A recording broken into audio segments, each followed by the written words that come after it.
অঙ্গ প্রত্যঙ্গ অবস্থা মূর্তি দেখা যায় কিনা। দোকানের ভিতরে, মার্কেটের ভিতরে 3 পিস পরে দিয়ে রাখছে, টি শার্ট প্যান্ট পরে দিয়ে রাখছে, ওই সমস্ত দোকানে ক্রয় করবেন না। নিজের ভিতরে ঘৃণা নিয়ে আসবেন, এই দোকানে মূর্তির স্থান, এখানে মূর্তি সাজায় রাখছে, আমি এখানে মার্কেট করবো না, এই মূর্তি রাখা হারাম। তাই দেখেন ওই দোকানের মালিকগুলা মুসলমান, তারা এইরকম স্ট্যাচুর উপরে সুন্দর করতে চায়। এই চারুকলা বিভাগের প্রধান নিযুক্ত হওয়ার পরে তিনি বলেছিলেন, এই 1400 বছর আগের মূর্খা 24 সালে এসে কিসের প্রয়োজন, কিসের দরকার মূর্খার। এই চারুকলা বিভাগের যারা প্রধান, যারা নিযুক্ত হয়েছিলেন, তারা এরকম কথা, উদ্ভট মার্কা কথা বলেছিলেন। তারা আসলে সমাজের ভিতরে মূর্তির প্রচলন করতে চায়, তারা মুসলমান নাম দাবি করে, তাদের ভিতরে শয়তান এইভাবে মুসলমানের ভিতরে মূর্তির ভালোবাসা স্থাপন করে দেয়। ছবি অঙ্কন করা বলা অনার্থক, ছবি অঙ্কন করা, ছবি যারা অঙ্কন করে, আল্লাহর নবী বলেন আশাদুন নাস আযাবান ইনদাল্লাহিল মুসাউবিরুন, ছবি বানানে ওয়ালাকুমকে আল্লাহ পাক সবচেয়ে বেশি কষ্ট দিবেন।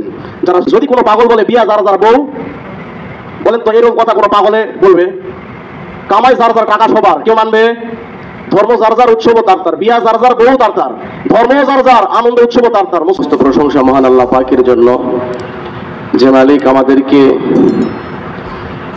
30 রবিউল আউয়ালের শেষ জুমা 1446 হিজরি সন 19 আশ্বিন 1431 4 আগস্ট 2024 জুমাবার আল্লাহ পাক রব্বুল আলামিন আমাদেরকে দুনিয়াবী সকল দায় দায়িত্ব, কাজ কর্ম, সকল প্রকার ঝামেলাকে উপেক্ষা করে আল্লাহ তাআলা কবুল করে আমাদেরকে পবিত্র ঘর, আল্লাহ তাআলার ঘর, আল্লাহর ঘর বাইতুল্লাহ মসজিদে এসে বসে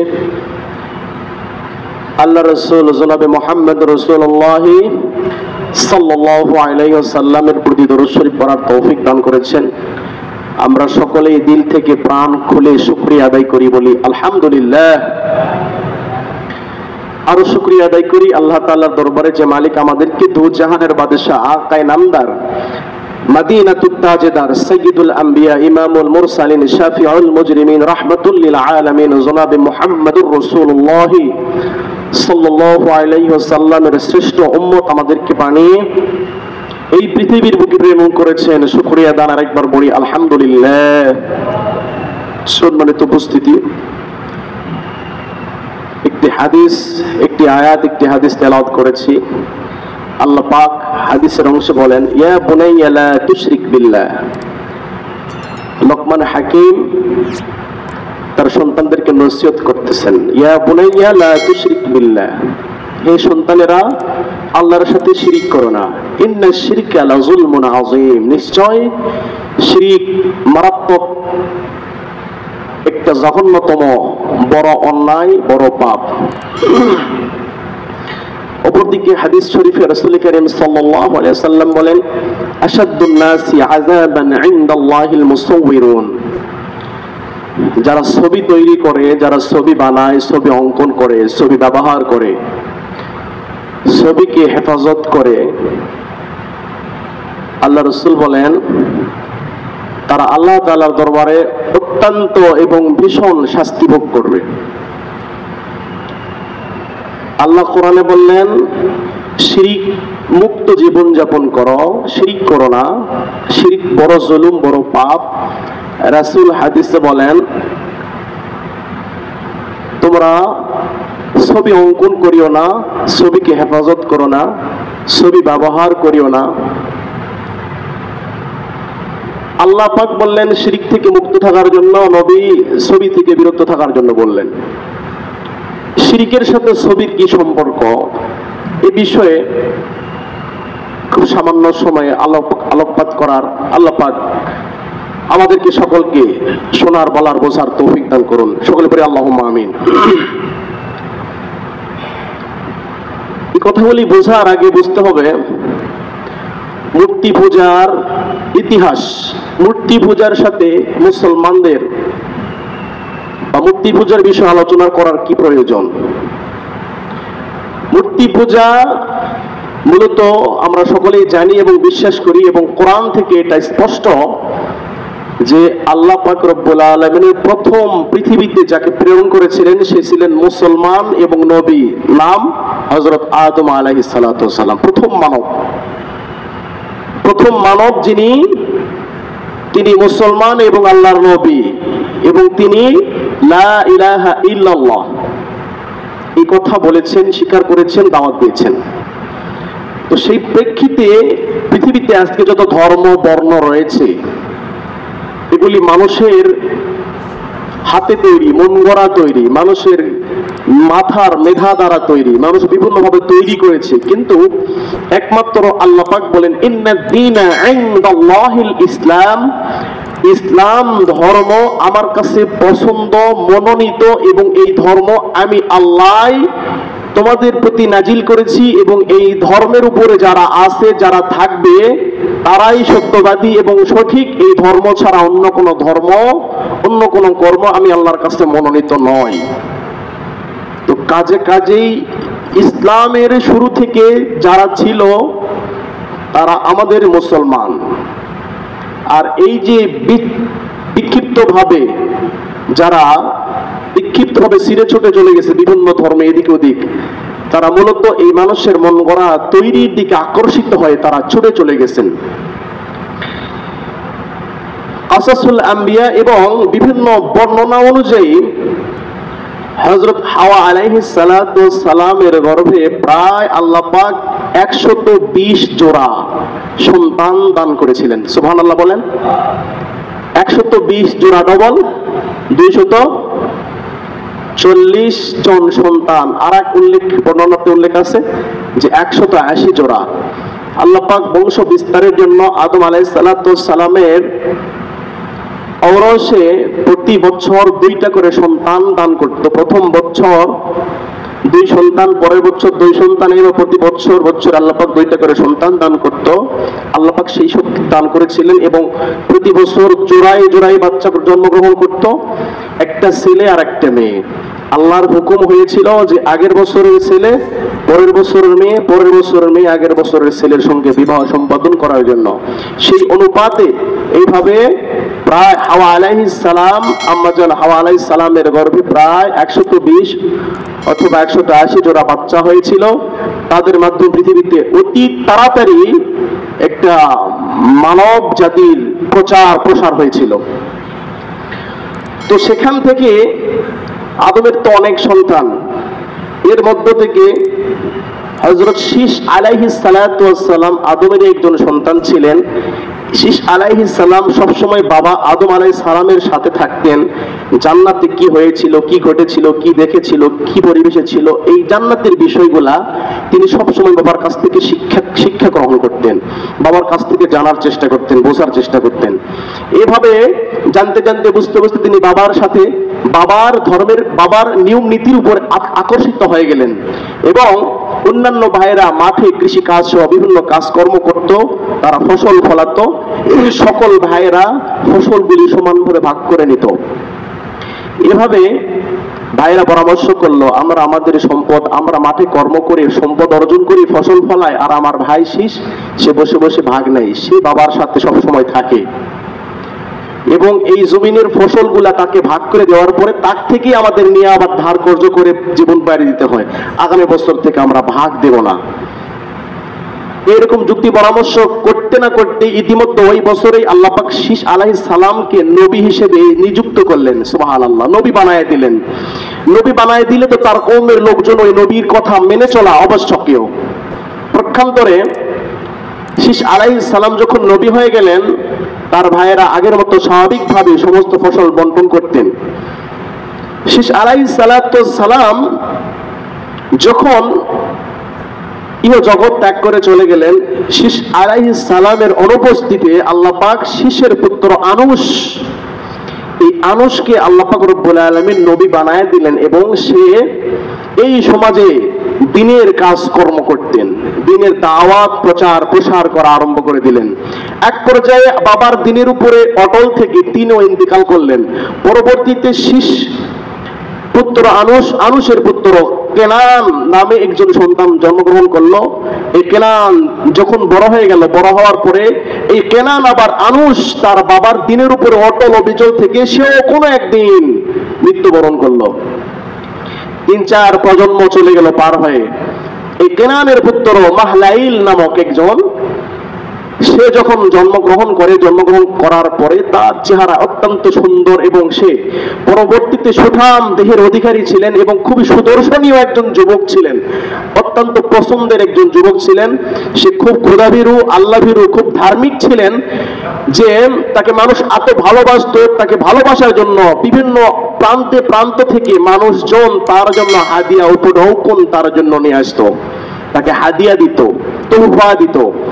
তিনি বহুদিন পর্যন্ত এইভাবেই তার কওমের লোকজনদেরকে ভালোবাসতেন, দিনের দাওয়াত প্রচার প্রসারে, দিনের কাজের, দিনের উপরে মুসলমান হিসেবে দিনের উপরে সকলকে রাখতেন।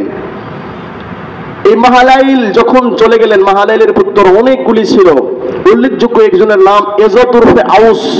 এই এজত উরফে আউস যখন মাহালাইল চলে গেল, দূর দূরান্ত থেকে, মাহালাইলের মৃত্যুর পর দূর দূরান্ত থেকে যখন হাদিয়া তোহফা আসতো, যখন জানতো যে আমাদের মুরব্বী মাহালাইল আর নাই, তখন তারা মন খারাপ করে মনের ভিতরে অস্বস্তি ভাব নিয়ে চলে যেত। কারণ যার সাক্ষাতে এসেছে সেই তো নাই, মন খারাপ করে চলে যেত। এভাবেই বহু বছর চলে যাওয়ার পরে শয়তান এই মাহালাইলের পুত্র এজত ওরফে আউস সহ বিভিন্ন সন্তানদেরকে পরামর্শ দিল, দেখো তোমার বাবা যেহেতু চলে গেছেন, মারা গেছেন, লোকজন দূর দূরান্ত থেকে হাদিয়া তোহফা নিয়ে আসতো, এসে তো তারা মন খারাপ করে চলে যায়, তোমার বাবার দর্শন হয় না, সাক্ষাৎ লাভ হয় না। তো কাজেই একটা বুদ্ধি আছে, হাদিয়াও আসবে, তোমার বাবার সাক্ষাৎ হবে। কিভাবে? এই যে মূর্তি পূজার প্রথম ইতিহাস, প্রথম সূচনা শয়তান কুমন্ত্রণা দিয়ে, ধোঁকা দিয়ে, কুমন্ত্রণা দিয়ে তাদেরকে এই ফন্দি পাকলেন এবং তাদেরকে পরামর্শ দিলেন। কিভাবে? যে তোমার পিতা মাহালাইলের একটা প্রতিকৃতি আমি তৈরি করে দিচ্ছি, সেই প্রতিকৃতি তোমরা রাখো, এই প্রতিকৃতি দেখে দেখে তারা তোমার বাবার যে একটা চেহারা সেটা, সেই স্বাদটা অনুধাবন করবে, হাদিয়া দিয়ে চলে যাবে। প্রথম স্ট্যাচু, মূর্তি তৈরি করার প্রথম ফন্দি শয়তান আটিয়ে দিয়ে এবং মূর্তি এক পর্যায়ে তৈরি করে দিয়ে চলে গেলেন।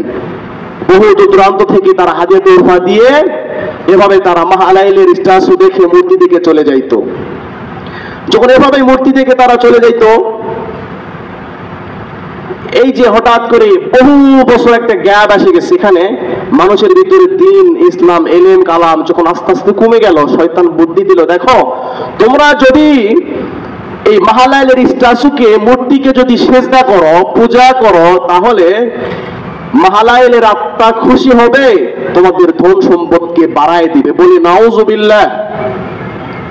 মূর্তি পূজা করার জন্য শয়তান ফন্দি পাকিয়ে দিলেন। এক পর্যায়ে জনগণ মূর্তি পূজায় লিপ্ত হয়ে গেল। এক পর্যায়ে জনগণ কোন এক পর্যায়ে মূর্তি পূজায় লিপ্ত হয়ে গেল। এভাবে চলতেছে মূর্তি পূজা শয়তানে ধোঁকায়, বহুদিন পর্যন্ত মূর্তি পূজা চলতেছিল। হঠাৎ হযরত শীষ পয়গম্বর হযরত ইদ্রিস আলাইহিস সালাতু ওয়াস সালাম, হঠাৎ আল্লাহ পাক রব্বুল আলামিন পৃথিবীতে ইদ্রিস আলাইহিস সালাতু ওয়াস সালাম আল্লাহর নবীকে নবুয়ত হিসেবে নবী বানায় নবুয়তি দান করে পৃথিবীতে প্রেরণ করলেন। তিনি বহুদিন পর্যন্ত জনগণদেরকে ইসলামের দাওয়াত দিয়ে মূর্তি পূজা থেকে সবেমাত্র ফিরিয়ে এনেছেন, তাদেরকে বুঝায় দাওয়াত দিয়ে মূর্তি পূজা থেকে ফিরিয়ে নিয়ে এসেছেন। এই মূর্তি পূজা মুসলমানরাই পর্যায়ক্রমে মূর্তি পূজার দিকে ধাবিত হয়, আর এই নবী রাসূলগণ তাদেরকে দ্বীনের দিকে আবার ফিরিয়ে নিয়ে আসেন। শয়তান সব সময় মানুষকে শিরিকের দিকে ধাবিত করে।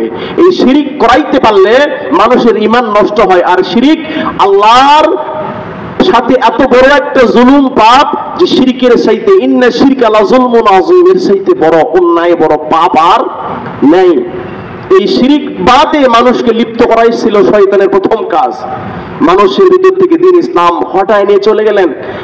হযরত ইদ্রিস আলাইহিস সালাতু ওয়াস সালাম নবুয়তি পাওয়ার পরে তার কওমের লোকজনদেরকে যখন দ্বীনের দাওয়াত দিলেন, তারা সকলে দলে দলে জ্ঞান অর্জন করলেন এবং দ্বীনের শিক্ষায় দীক্ষায় দীক্ষিত হয়ে দ্বীনের পথে চলা আরম্ভ করলেন।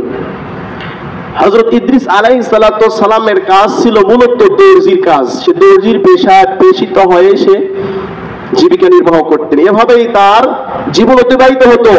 তিনি প্রতিদিন রোজা রাখতেন এবং ইফতারের সময় আল্লাহ পাক রব্বুল আলামিন জান্নাত থেকে খাবার প্রেরণ করতেন, বলি সুবহানাল্লাহ। সে অবশিষ্ট খাবার খেয়ে দিয়ে অবশিষ্ট খাবার যা থাকতো আল্লাহ পাক আবার জান্নাতে ফেরত নিতেন। এভাবেই তার জীবন চলতো। হঠাৎ করে হযরত ইদ্রিস আলাইহিস সালাতু সালাম ইফতার করবেন, এমন সময় একজন মুসাফির তার সামনে তার দরজায় হাজির হয়েছেন। মুসাফিরকে ডাকলেন, আসেন আমরা একসাথে ইফতারে অংশগ্রহণ করি। হযরত ইদ্রিস আলাইহিস সালাম ডাকলেন, তিনি মুসাফির ডাকের সাড়া দিলেন না, তিনি ইবাদতে মগ্ন হলেন। এভাবে ইবাদত বন্দেগী করতেছেন। সকালে যখন সূর্যের আলো ফুটে উঠল, তখন ইদ্রিস আলাইহিস সালাম বললেন যে ভাই চলেন, আপনি তো মুসাফির মানুষ, আপনাকে কিছু কিছু দর্শনীয় জায়গা আছে, আপনাকে সেখানে ঘুরায় দেখে নিয়ে আসি। এই আগন্তুক মুসাফিরকে দেখালেন। প্রায় 3 দিন ইদ্রিস আলাইহিস সালাতু সালামের সঙ্গে ওই মুসাফির রইলেন এবং মুসাফির বললেন যে ভাই আমি আপনার সঙ্গে ভ্রাতৃত্ব স্থাপন করতে চাই, আমি আপনাকে ভাই বানাতে চাই। ইদ্রিস আলাইহিস সালাতু সালাম বলেন, আপনি কে? আপনাকে চিনি না, আপনার পরিচয় দেন, তাহলে আমি আপনার সঙ্গে ভাই বানানোর জন্য যদি আমি চেষ্টা করব ভাই বানাতে। তো পরিচয় দিলেন, আমি মুসাফির আর কেউ নয়, আমি হযরত আজরাইল আলাইহিস সালাম, আমার নাম আজরাইল। আজরাইলের বন্ধু ছিল পৃথিবীর ইতিহাসে একজন হযরত ইদ্রিস আলাইহিস সালাতু সালাম, ভাই বানিয়েছিলেন। বললেন ভাই আপনাকে আমার খুব পছন্দ, আমি আপনাকে ভাই বানাইতে চাই। বলেন কি আপনি এসেছেন আজরাইল আমাকে জীবন নিতে? বলে না, আমি আপনাকে ভাই বানাতে চাই। আল্লাহর কাছে বলেন, আল্লাহ আমার তো মা নাই বাবা নাই, আমি তো ফেরেশতা, আমি ইদ্রিসকে ভাই বানাতে চাই, তার আমার খুব পছন্দ। আল্লাহ পাক বলে যদি ইদ্রিস সম্মত দেয় তাহলে হতে পারে। পয়গম্বর ইদ্রিস আলাইহিস সালাতু সালাম বলেন, আমি আপনাকে ভাই বানাতে পারি, একটা শর্ত, আপনার কাজ তো মানুষের জীবন হনন করা, আপনি যদি আমার মৃত্যুর যে কষ্ট আছে, মৃত্যুটা কেমন এটা উপভোগ করাতে পারেন, তাহলে আমি আপনাকে ভাই বানাতে পারি। বলে আপনাকে মৃত্যুবরণ, আপনার জীবন হরণ করার দায়িত্ব তো আল্লাহ আমাকে দেয় নাই। আল্লাহ পাক বলে ঠিক আছে, আমি ইদ্রিসের কথা কবুল করলাম, তুমি তাকে মৃত্যুর স্বাদ আস্বাদন করো। তাকে মৃত্যু ঘটাইলেন। এবার আজরাইল আল্লাহর কাছে বললেন, আল্লাহ আমি তো আমার ভাই বানাইলাম, কিন্তু মৃত্যুবরণ করলো, মৃত্যু ঘটাইলাম, ঘটানোর পর এখন সে যদি জীবিত না হয় তাহলে আমি ভাই কাকে বানাবো? আল্লাহ পাক তাকে জীবিত করলেন। জীবিত করার পরে 2 জনের ভিতরে আল্লাহ পাক ভ্রাতৃত্ব স্থাপন করে দিলেন। আজরাইল এবং হযরত ইদ্রিস পয়গম্বর ভাই ভাই বানায়া দিলেন। এভাবেই তাদের জীবন, ভাই ভাইয়ের সম্পর্ক বানিয়ে এভাবে তাদের জীবন অতিবাহিত করা আরম্ভ হলো। বহুদিন পর হযরত ইদ্রিস আলাইহিস সালাতু সালাম আজরাইল আলাইহিস সালামকে বললেন, ও আমার ধর্মীয় ভাই, আল্লাহ পাক আমাদেরকে যে ভাইয়ের বন্ধনে আবদ্ধ করে দিয়েছেন, আমি আপনাকে আমার একটি আরজি জানাই, আপনি তো আমার ভাই, আপনি ইচ্ছা করলে অনেক কিছুই পারেন, আমাকে মেহেরবানি করে জাহান্নামের আগুন কেমন, জাহান্নামটা দেখতে কেমন, আমার একটু আশা আকাঙ্ক্ষা, আমি জাহান্নামটা নিজের চোখে দর্শন করতে চাই। আল্লাহর অনুমতি সাপেক্ষে হযরত আজরাইল আলাইহিস সালাম হযরত ইদ্রিস পয়গম্বরকে নিয়ে জাহান্নাম ঘুরে ঘুরে দেখাইলেন। জাহান্নাম দেখানোর পরে তার ভিতরে জাহান্নাম দেখলেন, দেখার পরে তার ভিতরে একটা ভয় আসলো। এবার আজরাইল আলাইহিস সালাম বললেন, ভাই ইদ্রিস, আপনার মৃত্যু ঘটাইলাম, আপনাকে জাহান্নাম দেখাইলাম, বলেন তো আপনার এই 2টা স্বাদ কেমন লাগলো? পয়গম্বর ইদ্রিস আলাইহিস সালাম বলেন, আমার যখন মৃত্যু হয়েছিল, যখন আমার জীবন আমার ধর থেকে বাইর হইতেছিল, এমন সময় আমি এমন কষ্ট অনুভব করেছিলাম। কেমন কষ্ট ভাই, আমার এমন কষ্ট হয়েছিল, একটা তরু তাজা ছাগল বকরির মাথার তালু থেকে চামড়া খুলে খুলে যদি পা পর্যন্ত পুরা চামড়াকে ছিলে ফেলা হয়, তাহলে ওই বকরির যেমন কষ্ট লাগবে, তার চাইতেও শতল কোটি গুণে বেশি আমার কষ্ট হয়েছিল। আমার এত কষ্ট হয়েছিল। আর জাহান্নামের কষ্টের বর্ণনা, আমি তো জাহান্নামে যাইতেই পারি নাই, আমি তো শুধু পাশ দিয়ে গেছি, আমার কলিজা শুকে গেছে। আপনি তো ফেরেশতা, আপনার তো পিপাসা নাই, কিন্তু আমার পিপাসায় কলিজা ছটফট করতেছে। ভাই অতি দ্রুত দেরি না করে জান্নাত থেকে 1 পেয়ালা পানি আমাকে পান করানোর ব্যবস্থা করেন, কারণ আমি পিপাসিত। বলে জান্নাতের ভিতরে পানি পাওয়া তো অত সহজ নয়। আজরাইল আল্লাহকে বললেন, আল্লাহ আপনার বান্দা, আপনার পয়গম্বর ইদ্রিস জান্নাতের পানি পান করতে চায়। আল্লাহ পাক বলে আমি অনুমতি দিলাম জান্নাতের পানি পান করার জন্য। পয়গম্বর ইদ্রিস আলাইহিস সালাম জান্নাতের ভিতরে প্রবেশ করে এক পেয়ালা পানি পান করে চলে আসবেন। আজরাইলকে বললেন ভাই আমি যাবো আর আসবো। আজরাইল বললেন এটা এমন একটা জায়গা যেখানে মানুষ একবার গেলে আর আসতে চায় না। আমাকে কথা দিতে হবে আপনি আমার ভাই, আপনি জান্নাতের ভিতরে যাবেন, পানি পান করে আবার চলে আসবেন বলে আমি কথা দিলাম। পয়গম্বর ইদ্রিস আলাইহিস সালাম জান্নাতের ভিতরে প্রবেশ করলেন এবং পানি পান করলেন। ইদ্রিস যখন জান্নাতে প্রবেশ করবেন তার আগ মুহূর্তে তার পায়ের জুতা স্যান্ডেল তুবা নামক একটা বৃক্ষের গাছের নিচে রেখে ভিতরে প্রবেশ করেছিলেন। এর অবস্থায় সে পানি পান করে আবার তড়িৎ গতি বাহির হয়ে তার জুতা নিয়ে আবার জান্নাতে প্রবেশ করলেন। কারণ আমি নবী, আমি যদি আজরাইলের কথা না রাখি তাহলে ওয়াদার খেলাফ হয়ে যাবে। ইদ্রিস আলাইহিস সালাম জান্নাতের ভিতরে প্রবেশ করে এবার বললেন, আজরাইল বললেন ভাই আপনি অতি তাড়াতাড়ি চলে আসেন, বাইরে হয়ে চলে আসেন, আপনি ভিতরে আর দেরি করেন না। এবার আজরাইল ইদ্রিস আলাইহিস সালাম হযরত আজরাইলকে বললেন ভাই কোরআনের ভাষায় আল্লাহ পাক রব্বুল আলামিন পৃথিবীর মানুষকে একটি ঘোষণা দিয়েছেন, কুল্লু নাফসিন যায়িকাতুল মাউত। পৃথিবীর যত জীব আছে, যত প্রাণী আছে, সকলের মৃত্যু একদিন হবে। আমি ইদ্রিসের একদিন মৃত্যু হয়েছিল। আল্লাহ পাক উপর একটি আয়াতে বলেন, ওয়া ইন মিনকুম ইল্লা ওয়ারিদুহা। তোমাদের মাঝে এমন কেউ আছে যে কোনো এক সময় জাহান্নামে প্রবেশ করবে, জাহান্নামের কষ্ট অনুধাবন করবে। আমি পর্যায়ক্রমে জাহান্নামের কষ্ট কেমন একটু হলেও আমি টের পেয়েছিলাম। এরপর আল্লাহ পাক বলেন, লা ইয়ামাসসুহুম ফিহা নাসাবু ওয়া মা হুম মিনহা বিমুখরাজিন। আল্লাহ পাক রব্বুল আলামিন কোরআনে বলেন জান্নাতে কোনদিন জান্নাতীকে জান্নাতের ভিতর থেকে কোনদিন আর বাহির করা হবে না। সুবহানাল্লাহ। শুধু তাই নয়, এই জান্নাতের ভিতরে কোনো কিছুর জন্য কষ্ট অনুভব হবে না। যে একবার জান্নাতে প্রবেশ করে আল্লাহ পাক রব্বুল আলামিন তাকে আর কোনদিন জান্নাত থেকে বাহির করে না। পক্ষান্তরে আমি জান্নাতে প্রবেশ করেছি ভাই, আমি কোনদিন আর এই জান্নাত থেকে বাইরে হব না। আজরাইল বলেন ভাই কি কথা, আপনি আমাকে ধোঁকা দিলেন। আমি আপনাকে মহব্বতের ভাই বানালাম, আমি আর জীবনে কারোর সাথে আত্মীয়তা করব না। আমি নাকেত মাটি দিলাম আর আত্মীয়তা করব না। আপনি আমাকে ধোঁকা দিয়ে জান্নাতে কি কৌশলে ঢুকলেন আর বাহির হলেন না? দুনিয়া তো আপনার সন্তানেরা আছে, তারা কি ভাববে, তাদেরকে কি বলবেন? বলে একটা মানুষের জীবনের সবচেয়ে বড় চেষ্টা হলো সে জান্নাত পাওয়া। একটা মানুষের পৃথিবীতে আসার সবচেয়ে বড় সফলতা কি? সে জান্নাতে যাওয়ার জন্য তৈরি হওয়া। ওই মানুষ যেন জান্নাতে যাওয়ার উপযুক্ত তৈরি করতে পারে দুনিয়াতে, এটাই তার আশা আকাঙ্ক্ষা।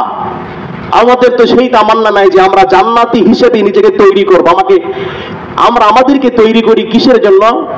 একটা বাড়ি করতেই হবে, জমি ক্রয় করতেই হবে যেভাবে হোক, একটা ভালো একটা গাড়ি নিতেই হবে, সুন্দর একটা বিবাহ করতেই হবে। এগুলি আমরা আমাদেরকে এই স্ট্যাটাসে তৈরি করে আমরা আমাদের জীবন পার করি। এটার অপেক্ষা করতে করতে মালাকুল মউত আমাদের সামনে হাজির হয়ে যায়, কিন্তু এই আশা আকাঙ্ক্ষা বান্দার শেষ হয় না, বান্দার পূরণ হয় না। আমরা নিজেকে জান্নাতি হওয়ার জন্য তৈরি করি না, নিজেকে দুনিয়াতে প্রতিষ্ঠিত করার জন্য। দুনিয়ার প্রতিষ্ঠিত হওয়ার কোনো দাম আছে? দুনিয়াতে কোটি কোটি টাকার সম্পদের কোনো দাম আছে? এক জাররা পরিমাণ দাম নাই। আপনাকে নিজেকে প্রতিষ্ঠিত করতে হবে, সম্পদেরও প্রয়োজন আছে। সেই সম্পদের মাধ্যমে জান্নাতি হিসেবে নিজেকে প্রতিষ্ঠিত করা, এভাবে আমাদেরকে তৈরি করতে হবে। তো যাই হোক, প্রথম অবস্থাতেই হযরত শীশ আলাইহিস সালাম উত্তরস্বরে মাহালাইলের মৃত্যুর পর সন্তান ধোঁকা দিয়ে এই মাহালাইলের পুত্র এজদ ওরফে আউস তাদেরকে মূর্তি পূজায় লিপ্ত করলেন। ইদ্রিস আলাইহিস সালাম পৃথিবীতে আসার পরে মূর্তি পূজা বিলীন করে দিলেন। পরবর্তীতে যখন ইদ্রিস আলাইহিস সালাম জান্নাতের ভিতরে রয়েই গেলেন, দুনিয়াতে তার সন্তানেরা চিন্তিত হয়ে গেলেন, বিস্মিত হয়ে গেলেন, খুব টেনশন পেরেশান যে আমার পিতার তো খবর নাই, পিতা আসতেছে না, পিতাকে কোথায় পাবো। সবাই যখন টেনশনে পেরেশানে ব্যস্ত, শয়তান তাদেরকে প্রকাশ্যে ধোঁকা দেওয়া আরম্ভ করলেন। আপনি কি জানেন, আপনারা জানেন আপনাদের বাবা কোথায়? বলে তা তো জানি না, আপনাদের বাবা আপনাদের ত্যায্য করে চলে গেছেন অন্য এক দেশে, অন্য এক এলাকায়, আপনাদেরকে ভুলে গেছে, আপনাদেরকে ছেড়ে দিয়েছে। আপনাদের বাবা একটি ওসিয়ত করেছে যে আপনারা আপনাদের বাবার প্রতিকৃতি তৈরি করে রাখুন, তাহলে আপনাদের কষ্ট কিছুটা দূর হয়ে যাবে। আপনার বাবার প্রতিকৃতি আকৃতি করে একটা মূর্তি, একটা স্ট্যাচু তৈরি করেন। শয়তান দ্বিতীয় ধাপে আবার ইদ্রিসের জান্নাতে চলে যাওয়ার পরে আবারও ধোঁকা দিলেন তার সন্তানদেরকে। বলে আমরা আমার পিতার আকৃতি আমরা তো স্ট্যাচু তৈরি করতে পারবো না। বলে যা যা প্রয়োজন আমি তৈরি করে দিচ্ছি। এক পর্যায়ে শয়তান পয়গম্বর ইদ্রিসের প্রতিকৃতি তৈরি করে দিলেন এবং লোকজন প্রায় 400 বছর এই পয়গম্বর ইদ্রিসের মূর্তিতে পূজা করলেন। পূজা করতে করতে 400 বছর দুনিয়াতে ব্যাপকভাবে মূর্তির পূজা আরম্ভ হয়ে গেল, ব্যাপকভাবে। এরপরে আল্লাহ পাক রব্বুল আলামিন হযরত নূহ আলাইহিস সালাতু ওয়াস সালামকে তার এলাকায় এই কওমে পৃথিবীতে নাজিল করে আবার লোকজনদেরকে দাওয়াতি কার্যক্রম আরম্ভ করে দিলেন। কিন্তু লোকজন তো আর ফিরে না। যাই হোক, আরেকটা বর্ণনা, নূহ আলাইহিস সালাম আল্লাহর কাছে দোয়া করলেন, সব মানুষগুলি ধ্বংস হয়ে গেল। তো শয়তান যুগে যুগে যুগে যুগে যুগে যুগে মূর্তি পূজা মুসলমানদের ভিতরে, সমাজের ভিতরে বাস্তবায়নের চেষ্টা করে এসেছিল। এখনো কি করতেছে কি করতেছে না বলেন? শয়তান কি কার্যক্রম বন্ধ করে দিছে নাকি? শয়তানের কার্যক্রম বন্ধ নাই। শয়তান তখনও ছিল, এখনো আছে, থাকবে। পৃথিবীর ইতিহাসে ভবিষ্যতে আরো বেশি করে করবে। এই শয়তান মানুষকে এখন মুসলমানদের ভিতরে প্রকাশ্যে মূর্তি পূজায় লিপ্ত করাবে না, কৌশলে মানুষকে মূর্তির প্রতি আকর্ষণ করে মানুষকে জাহান্নামে শয়তান নিতে চায়। কৌশলে সবচাইতে বড় সতর্কতা অবলম্বন করতে হবে আমাদেরকে নিতান্তই ঠেকাবশত ছবির ব্যবহার প্রযোজ্য। ঠেকা অনেক ধরনের হতে পারে, পাসপোর্ট, ভিসা, এই সেই, হজ টজ বিভিন্ন হতে পারে। কিন্তু অনর্থক ছবি তোলা, অনর্থক ছবি অঙ্কন করা, ছবি যারা অঙ্কন করে, আল্লাহর নবী বলেন আশাদুন নাস আযাবান ইনদাল্লাহিল মুসাউবিরুন, ছবি বানানে ওয়ালাগণকে আল্লাহ পাক সবচেয়ে বেশি কষ্ট দিবেন যারা ছবি অঙ্কন করবেন। এখন তো চারুকলা বিভাগে যারা থাকে, চারুকলা, এরা তো প্রায় নাস্তিক পর্যায়ে চলে গেছে। তারা এমন ভাবে ছবি অঙ্কন করে, ছবি তাদের মূল, তারা সমাজের ছবিকে ছিঁড়ে ছেড়ে দিতে চায়, এমন ভাবে সমাজের ভিতরে ছবিকে বাস্তবায়ন করতে চায়। তারা শিল্প কলার মাধ্যমে, চারুকলার মাধ্যমে ছবিকে এমন ভাবে করতে চায় যেন মুসলমানদের ভিতরে ঈমানকে হরণ করতে চায়। এই চারুকলা বিভাগের প্রধান নিযুক্ত হওয়ার পরে তিনি বলেছিলেন, এই 1400 বছর আগের বোরখা 24 সালে এসে কিসের প্রয়োজন, কিসের দরকার বোরখার? এই চারুকলা বিভাগের যারা প্রধান, যারা নিযুক্ত হয়েছিলেন, তারা এরকম কথা, উদ্ভট মার্কা কথা বলেছিলেন। তারা আসলে সমাজের ভিতরে মূর্তির প্রচলন করতে চায়, তারা মুসলমান নাম দাবি করে, তাদের ভিতরে শয়তান এইভাবে মুসলমানের ভিতরে মূর্তির ভালোবাসা স্থাপন করে দেয়। ছবি অঙ্কন করা সম্পূর্ণ আল্লাহর নবী নিষেধ করেছেন এবং তারা সবচেয়ে বেশি শাস্তি পাবেন।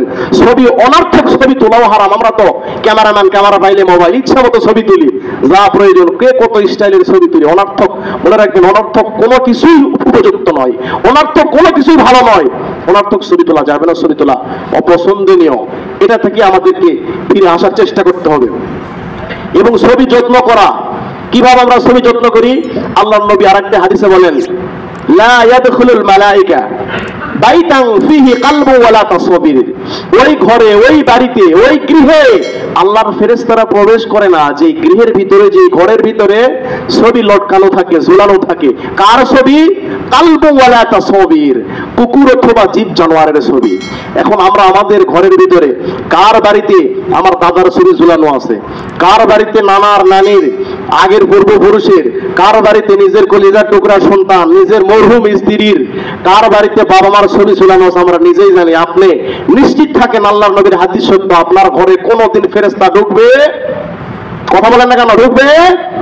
আল্লাহর রহমতের ফেরেশতা আপনার ঘরে ঢুকবে না। যে ঘরে ফেরেশতা নাই সেই ঘরে কে থাকে বলেন? কে থাকে? শয়তানের বসবাস হলে বুঝতেই পারতেছেন কি হচ্ছে ঘরের ভিতরে। কাজেই আমরা আমাদের এই ছবিগুলিকে নামিয়ে ফেলবো। আমরা এই ছবিগুলিকে ঘরের ভিতর থেকে মানুষ, জীব জানোয়ারের ছবি মুক্ত করবো। বিভিন্ন সেন্সিনারি আছে, সেগুলি রাখবেন, কিন্তু ছবি রাখা যাবে না। এগুলি আল্লাহর রাসূল হারাম করে দিয়েছেন। ছবির ব্যবহার, ছবি বলতে ব্যবহার, মূর্তির ব্যবহার। মূর্তির ব্যবহার মুসলমান কিভাবে করে জানেন? আপনারা সবাই জানেন নওগাঁ যখন মার্কেটের সময় হবে, মার্কেটে যাবেন, মার্কেটের ভিতরে নাক, চোখ, অঙ্গ প্রত্যঙ্গ, এরকম অঙ্গ প্রত্যঙ্গ অবস্থা মূর্তি দেখা যায় কিনা? দোকানের ভিতরে, মার্কেটের ভিতরে 3 পিস পরে দিয়ে রাখছে, টি শার্ট প্যান্ট পরে দিয়ে রাখছে। ওই সমস্ত দোকানে ক্রয় করবেন না। নিজের ভিতরে ঘৃণা নিয়ে আসবেন। এই দোকানে মূর্তির স্থান, এখানে মূর্তি সাজায় রাখছে, আমি এখানে মার্কেট করবো না। এই মূর্তি রাখা হারাম। তাই দেখেন ওই দোকানের মালিকগুলা মুসলমান, তারা এইরকম স্ট্যাচুর উপরে সুন্দর পোশাক পরিধান করে রাখছে, বডি ফিটনেস করে রাখছে। হ্যাঁ, আমার বডির সাথে মিল আছে এই বডি, আমি পোশাক ক্রয় করে নেই। এগুলি করবেন না, ওই দোকানে ক্রয় করবেন না। এইভাবে আজকে মুসলমান মূর্তিকে ব্যবহার করে। তাহলে কি শয়তান কি ডাইরেক্ট বলবে যে তোমরা মূর্তি বানায় হিন্দুদের মতো পূজা করো? এই কথা বলবে? এ কথা বলবে না। কৌশলে আপনাদের ভিতরে মার্কেটের মাধ্যমে, ঘরে ঝোলানোর মাধ্যমে আপনার বিভিন্ন ভাবে এটা প্রকাশ করাইবে। এগুলি থেকে আমাদেরকে বিরত থাকার জন্য সবচাইতে বড় চেষ্টা করতে, কারণ শিরক হচ্ছে সবচাইতে বড় জুলুম, সবচাইতে বড় অন্যায়, বড় পাপ। আগুন নিয়ে, আগুন যেমন যেমন একটা বাড়িতে আগুন ধরে গেছে, একটা বাড়িতে আগুন লেগে গেছে, আগুন নিভাইতে হবে, গাড়িওয়ালা ডাকতেছে আসেন আগুন নিভাইয়া দেন। এখন আপনার কাছে আছে বালিশ, আপনি বালিশ দিয়ে আগুন নেভানোর চেষ্টা করতেছেন। কারো কাছে আছে খড়, কারো আছে ল্যাপ, কারো আছে খেতা, যার যা আছে তা নিয়ে চেষ্টা করতেছে, কিন্তু কেউ পানি নিয়ে আসতেছে না। কিয়ামত পর্যন্ত যদি একটা বাড়ির আগুন নিভাতে চান, তাহলে আপনার খাতা, বালিশ, এই খড়ি লাকড়ি দিয়ে আগুন নিভবে না, আপনাকে ব্যবহার করতে হবে পানি। ঠিক তেমন এই মূর্তির ভালোবাসা, মূর্তির পূজা যে সমাজে মুসলমানের ভিতরে শুরু হয়ে গেছে, এই মূর্তি বিলীন করে দিয়ে নিজেকে মুসলমান বলে দাবি করে ইমানকে হেফাজত যদি করতে চান, তাহলে মূর্তির প্রতি ভালোবাসা, মূর্তি পূজারীদের প্রতি ভালোবাসা আমাদেরকে দূরে রাখতে হবে। আমরা কিভাবে তাদের পক্ষে অবলম্বন করি, তাদের ভিতরে কাজ করি? যেমন তাদের দুর্গা পুজো সামনে আসতেছে, আমরা একটা ইতিপূর্বে এটা বলি খুব ব্যাপক ছিল, ধর্ম যার যার উৎসব। আপনারা মনে হয় জীবনে শোনেননি, ধর্ম যার যার উৎসব। সবার এই একটা বাক্য দিয়ে, বলি দিয়ে মানুষকে মূর্তি পূজায় লিপ্ত করে। আসলে ধর্ম যার যার উৎসব সবার যদি বলেন, তাহলে এটা এমন একটা পর্যায়ে যাবে, আমি একটা বাক্য উচ্চারণ করলে আপনারা হাসতে পারেন। যদি কোনো পাগল বলে বিয়া যার যার বউ, বলেন তো এরকম কথা কোনো পাগলে বলবে? কামাই যার যার, টাকা সবার, কেউ মানবে? ধর্ম যার যার, উৎসব তার তার, বিয়া যার যার, বউ তার তার, ধর্ম যার যার, আনন্দ উৎসব তার তার। মুসলমান কোনোদিন কারো ধর্মে মিশ্রিত হয়ে তাদের সঙ্গে মিশাইতে পারে না। মুসলমানের ধর্মেও কে এসে খেয়ে যাইতে পারে না, এটাও হতে পারে না। একজন হিন্দু এসে নামাজ পড়ে আপনি মেনে নেবেন? আপনি মূর্তি পূজায় অংশগ্রহণ করবে, এটা মেনে নেওয়া যাবে? তাদের মেলায় আপনি যাবেন, আপনার বাড়িতে ছেলে মেয়ে আপনার বাড়িতে বিয়ার মেলাতে উপভোগ করবে, আপনার বাড়িতে ঈদের আমেজ চলে যাবে, তাদের মেলার দিনে আপনার ভিতরে, আপনার বাড়িতে তাদের কার্যক্রম শুরু হবে। এটা মুসলমান হিসেবে মানা যায়? কথা বলেন না কেন মানা যায়? এটা মেনে নেওয়া যায় না। যদি করে থাকেন, সামনে সময় আছে, তওবা করেন। আল্লাহ পাক আমাদের সকলকে বোঝার তৌফিক দান করুন। আমিন বলবেন না? আল্লাহ পাক আমাদের সকলকে আমল করার তৌফিক দান করুন।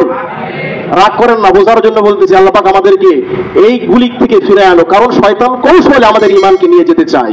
আর আল্লাহ পাক বলেন, তোমরা আমি আল্লাহর সাথে শিরিক করো না। লা ইন্না শিরকা লাযুলমুন আযীম, সবচেয়ে বড় অন্যায় আল্লাহর সাথে শিরিক করা। আল্লাহ পাক আমাদেরকে এগুলি কাজ থেকে বিরত থাকার তৌফিক দান করুন। সকলে জবান থেকে বলি আল্লাহুম্মা আমিন। ওয়া আখিরি দাওয়ানা আনিল হামদুলিল্লাহি রাব্বিল আলামিন ওয়া মা আলাইনা ইল্লাল বালাগ। যারা সুন্নাত আদায় করেনি, আল্লাহর জুমার সুন্নাত আদায় করি ইনশাআল্লাহ।